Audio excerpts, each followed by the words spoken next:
राज्याचे लाडके मुख्यमंत्री माननीय देवाभाऊ, डहाणूतून संजीव जोशी या एका सामान्य नागरिकाचा तुम्हाला सादर प्रणाम।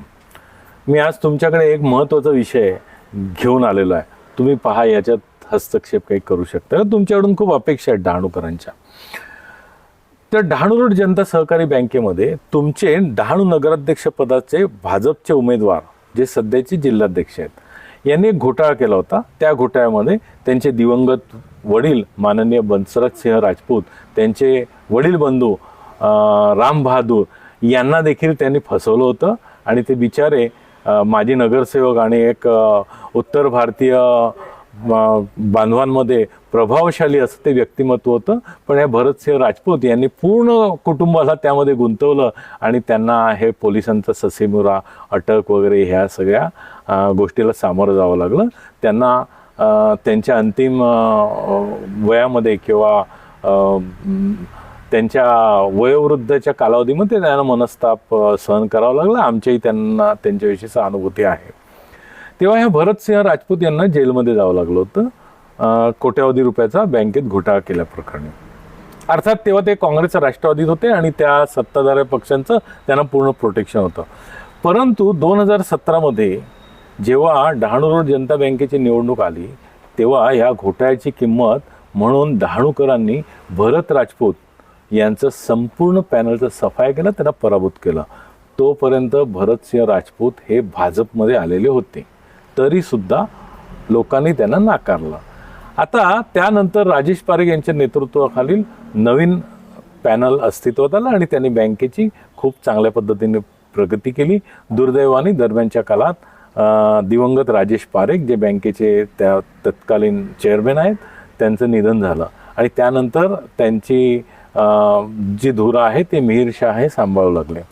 बँकेने उत्तरोत्तर प्रगती केली। मी त्या बँकेचा एक माजी संचालक आहे, त्याच्यामुळे मला त्याविषयी काही खात्रीशीर गोष्टी माहिती आहेत।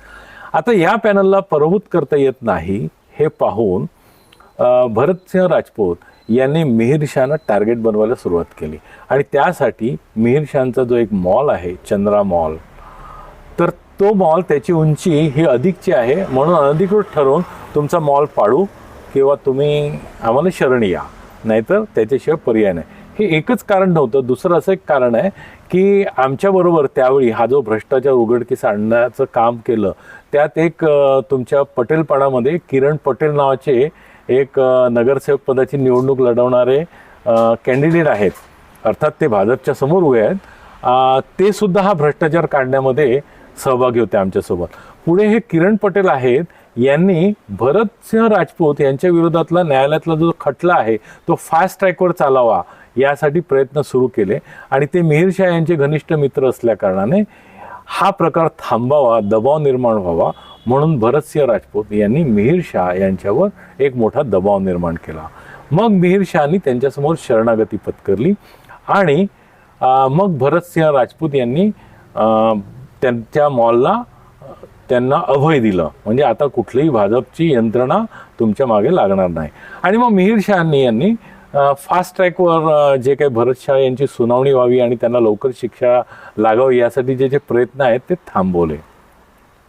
त्याच्यानंतर यांनी एक युती घडवून आणली डहाणू रोड जनता सहकारी बँकेमध्ये आणि मिहिर शाह आणि भरत शाह यांनी माजी आमदार आनंद ठाकूर आणि दिवंगत राजेश पारेख यांचे थोरले बंधू सतीश पारेख यांना त्यामध्ये पिक्चरमध्ये आणलं, एक ग्लोरीफाय करण्याचा प्रयत्न केला।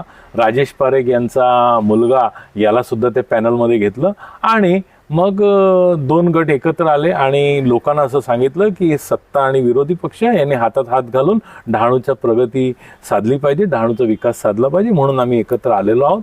मुळात कुठल्याही पद्धतीने बँकेमध्ये एंट्री करणं हाच त्यातला एक हेतू होता आणि तो हेतू त्यांचा सफल झाला। त्यांनी धनशक्ती आणि राजकीय शक्तीचा प्रचंड वापर करून त्या ठिकाणी बँकेमध्ये प्रवेश मिळवला। बँकेमध्ये प्रवेश मिळवल्यानंतर त्यांनी मिहिर शाह यांना बँकेच्या कारभारातून बेदखल केलं।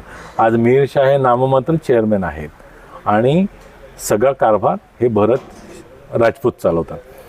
आता त्यामध्ये त्याच्या पुढे आणखी काय झालं की एकीकडे फास्ट ट्रॅक जो खटला आहे त्यामध्ये दर 15 दिवसांनी तारखा लागतात, परंतु भरतसिंह राजपूत तिथे जात नाहीत.